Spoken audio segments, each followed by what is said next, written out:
नमस्कार दोस्तों, स्वागत है हमारे चैनल पर। आज मैं मोक्षा एकादशी व्रत कथा सुनाने जा रही हूँ। जय श्री कृष्ण, राधे राधे। आज मार्गशीर्ष मास के शुक्ल पक्ष का एकादशी तिथि और इस एकादशी को मोक्षा एकादशी के नाम से भी जाना जाता है। कुछ स्थान पर इसे मोक्षा 11 का वैकुंठ 11 भी कहते हैं। मोक्षा का अर्थ होता है मोक्ष को देने वाली। इस एकादशी दिन ही भगवान श्री कृष्ण जी ने अर्जुन को भगवत गीता का उपदेश दिया था, इसलिए इस एकादशी को जयंती के रूप में भी मनाया जाता है। जो भी मनुष्य इस एकादशी का व्रत रखता है और इनकी पावन कथा को सुनता है, वह स्वयं तो मोक्ष पाता ही है, साथ ही मोक्ष पितृ बंधु और संगी संबंधी ये सभी लोग के मोक्ष की प्राप्ति होती है।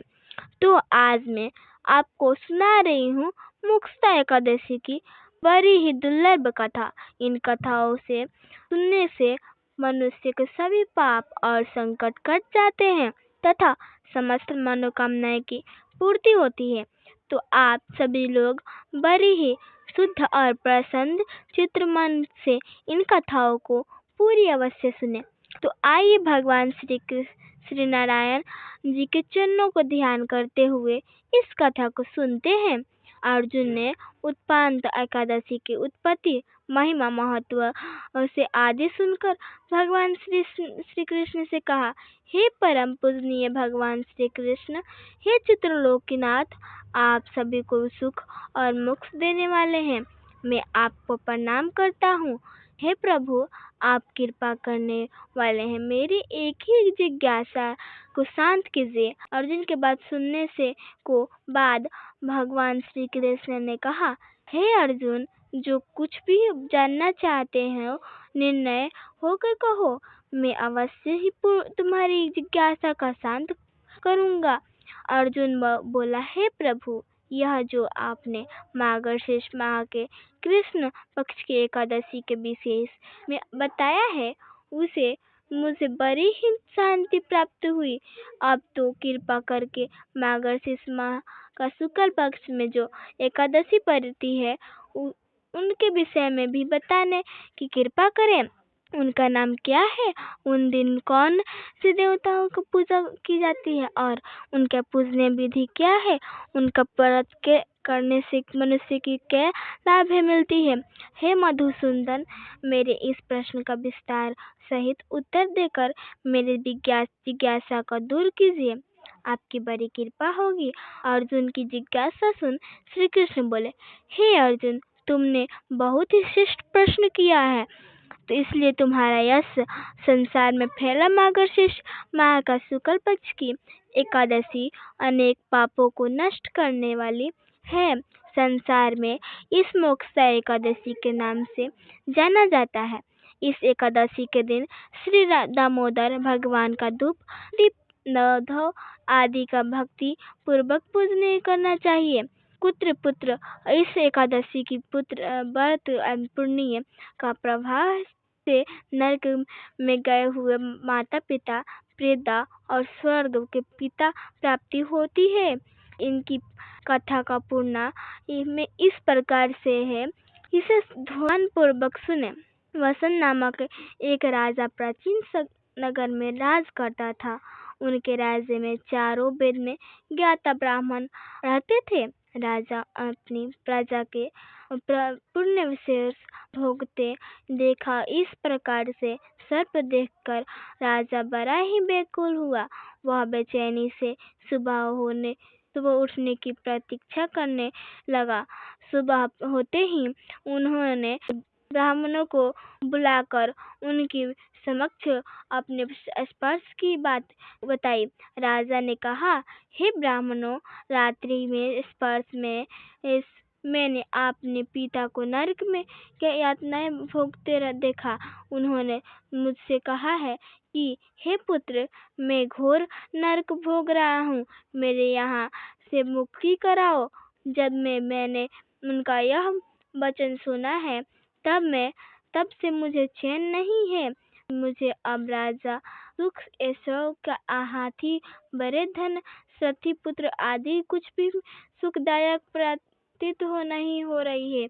अब मैं क्या करूं और आप कहाँ है जाऊं? इस दुख को कारण मेरे शरीर तप रहा है। आप लोग मुझे इस प्रकार का तपदान व्रत आदि बताएं जिससे मेरा पिता का मुक्त प्राप्त हो आदि। मैंने आपने पिता को नरक की यातना हो उससे मुक्त कराने का प्रयास नहीं किया तो मेरे जीवन निरर्थक है। जिसके पिता नरक की यातनाएं भोग रहे हैं वह पुत्र को इस धरती पर सुख भोगने का कोई अधिकार नहीं है। हे ब्राह्मणों, मुझे शीघ्र ही इसका कोई उपाय बताने का कृपा करें। राजा की आंतरिक दुख को पीड़ा को सुनकर ब्राह्मण ने आपस में विचार विमर्श किया। फिर एक मत में होकर बोले, राजन, वर्तमान भूत और भविष्य के ज्ञाता प्रवर्त नामक एक मुनि है। वे यहाँ से अधिक दूर नहीं है। आप अपनी यह व्यर्थ का उन्हें जाकर कहें, वे अवश्य ही इसका कोई सरल उपाय आपको बता देंगे। ब्राह्मणों की बात मान राजा मुनि ने आश्रम पर गए। आश्रम में उनको शांत चित्त योग और मुनि तपस्या कर रहे थे। चारों वेद में ज्ञाता पूर्वक मुनि दूसरे ब्राह्मणों को सामने बैठ जान पर रहे थे। राजा ने उन्हें दंडवत प्रणाम किया तथा अपने परिचय दिया।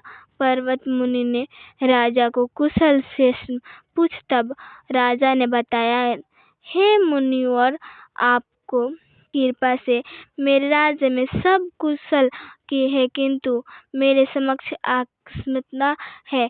एक ऐसा समस्या आ खड़ी हुई है जिससे मेरे हृदय बड़ा ही अशांत हो रहा है। फिर राजा ने मुनि को व्यस्त हृदय से रात में देखा गया सर्प में पूरी बात बताई और फिर दुख से बोला, हे महर्षि, मेरे मार्गदर्शन करें कि ऐसा में मुझे क्या है करना चाहिए, कैसे मैं अपने पिता को नरक की यातना मुक्ति दिलाऊं। ज्ञान प्राप्त कर लिया है। उन्होंने पूर्व जन्म में अपनी पतियों के भेदभाव किया था। अपनी बड़ी रानियों को कहने में आकर उन्हें अपनी दूसरी पति को श्रेष्ठ धन मांगने पर नहीं दिया था। उसी पाप कर्म का फल से तुम्हारे पिता नरक में गए हैं। अर्थात उन्होंने नरक का प्रतिप उन्होंने यह जानकर वंश निवाचन भरे स्वर्ग में कहा है। ऋषिवर, मेरे पिता का वृद्धा का आप कोई उपाय बताने की कृपा करें। किसी प्रकार इस पाप से मुक्त होने का इस पर्व व्रत मुनि बोले, हे राजन, मार्गशीर्ष मास के शुक्ल पक्ष के में जो एकादशी होती है उसे मोक्षदा एकादशी कहते हैं। यह मोक्षदा प्रदान करने वाली है।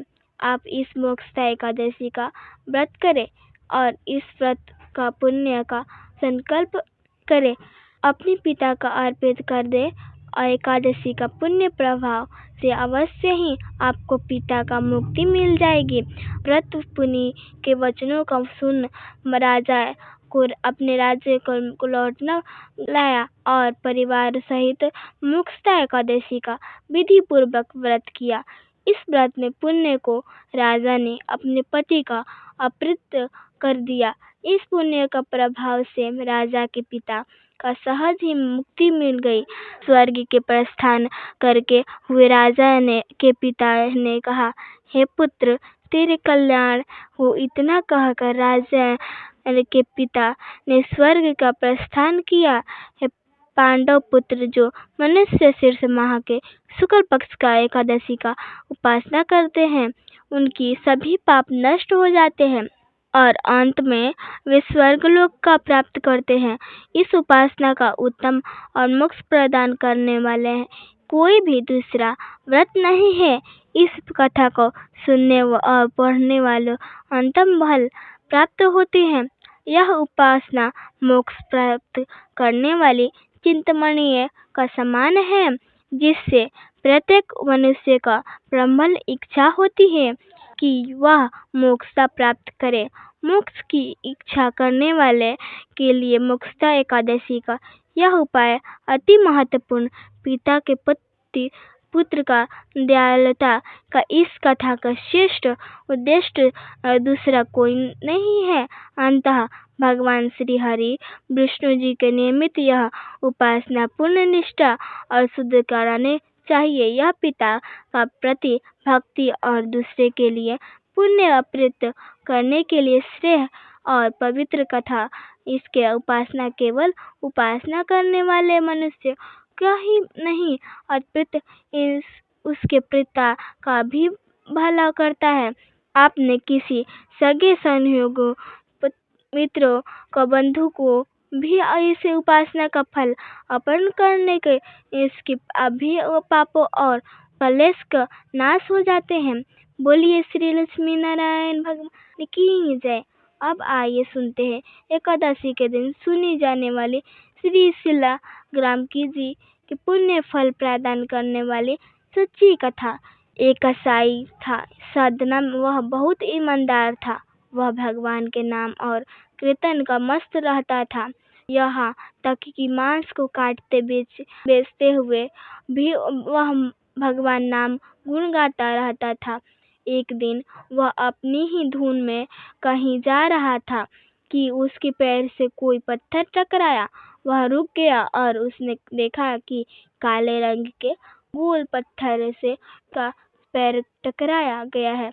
उसने वह पत्थर उठा लिया और अपनी जेब में रख लिया, यह सोचकर कि वह मांस तोलने में काम आएगा।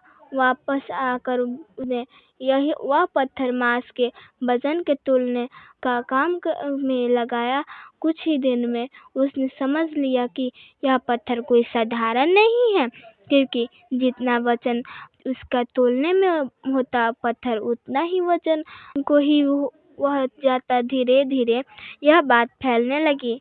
इस साधना को कसाई के पास वजन कराने वाला पत्थर है। वह जितना चाहता है पत्थर उतना ही तोल देता है। किसी को 1 किलो मांस देने में होता है तो तराजू में उस पत्थर को एक तरफ डालने पर दूसरा के 1 किलो के ही मांस लाता है। अगर किसी को 2 किलो चाहिए हो तो वह पत्थर 2 किलो का भार जितना भारी हो जाता है। इस चमत्कार के कारण उसकी यहाँ फिर बढ़ गई। यह बात एक ब्राह्मण तक भी पहुंची। हालांकि वह ऐसा अशुद्ध जग में नहीं जाना चाहता था जहाँ की मांस हो वह बिकत हो, किंतु चमत्कारी पत्थर को देखने के लिए उत्सुक उसने सदन की दुकान तक खींच लाई। दूर से खड़ा वह साधना कसाई के मांस तोलने देखने लगा। उसने देखा कि कैसे वह पत्थर हर प्रकार का वजन का बराबर तोल रहा है।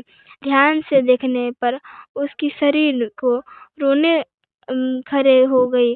फिर के छठ अर्थक कम होने के बाद ब्राह्मण साधना कसाई के पास गया। ब्राह्मण को अपनी दुकान के में आए देखकर साधना कसाई प्रसन्न भी हुआ और आश्चर्यचकित भी।